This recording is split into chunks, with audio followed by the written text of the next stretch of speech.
Ay nako, pamilyar ba sa inyo yung eksena na pagkatapos mong maligo, parang nagkaroon ng mini lagoon sa loob ng banyo mo?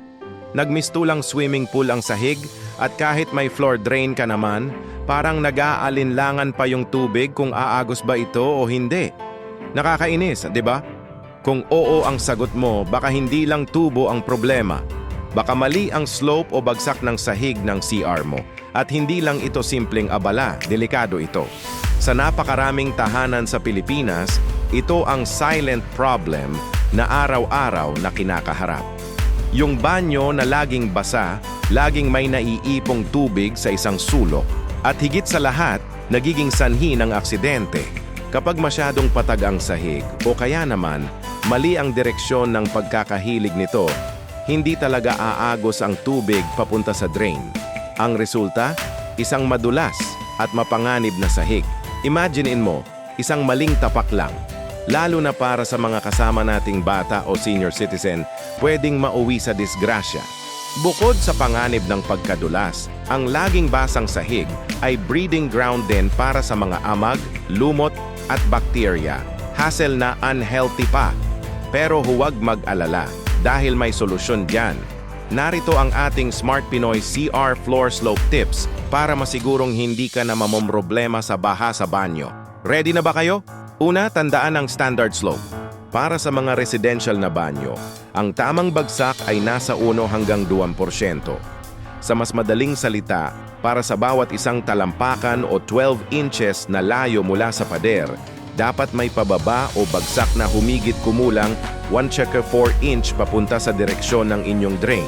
Itong maliit na pagkakaiba sa taas ang magsisigurong tuloy-tuloy ang agos ng tubig at hindi ito maiipon. Pangalawa, strategic drain placement. Saan ba dapat ilagay ang floor drain? Simple lang, dapat ito ay nasa pinakamababang parte ng sahig ng banyo ninyo. Isipin mo na lang na parang ilog. Natural na hahanapin ng tubig ang pinakamababang lugar para agusan. Kung ang drain mo ay nasa mas mataas na pwesto, paano aakyat ang tubig doon? Kaya sa pagpaplano pa lang ng construction o renovation, siguraduhin ang drain ng sentro ng bagsak ng sahig. Pangatlo, para sa mas malalaking banyo, isaalang-alang ang multi-drain setup.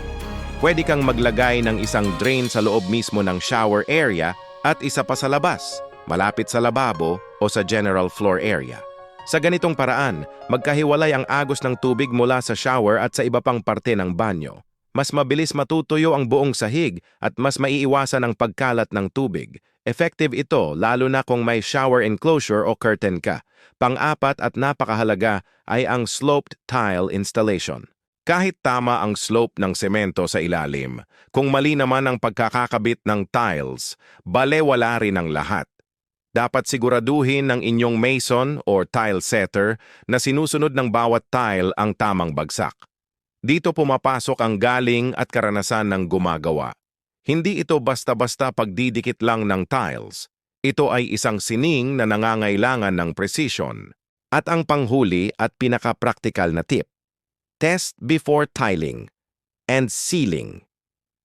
Bago pa man tuluyang i-grout o i-seal ang mga tiles, magsagawa muna ng water test. Buhusan mo ng tubig ang sahig at obserbahan kung saan ito umaagos. Agad ba itong pumupunta sa drain o may mga parte bang naiipunan ng tubig? Ito ang last chance mo para i-correct ang anumang mali. Mas madaling ayusin ang problema habang hindi pa tapos ang trabaho kaysa magbakbak ulit kapag natuyo na ang lahat. Tandaan natin, ang tamang floor slope ay hindi lang para sa aesthetics o para masabing maganda ang gawa. Ito ay isang crucial na elemento para sa safety, kalinisan at convenience ng ating pamilya. Walang tamang slope, katumbas ay baha, dulas at sakit ng ulo sa araw-araw. Kaya sa susunod na magpapagawa o magre-renovate ka ng banyo, i-share mo ang mga tips na ito sa iyong karpintero o kontraktor. Salamat sa panonood! Kung nakatulong sa iyo ang video na ito, huwag kalimutang mag-like, mag-share, at syempre mag-subscribe sa ating channel para sa mas marami pang Smart Pinoy Home Tips. At abangan ninyo dahil sa next video natin, isang panibagong tanong ang sasagutin natin. Bakit nga ba hindi dapat pare-pareho ang height ng mga tiles sa loob ng banyo mo? Hanggang sa muli,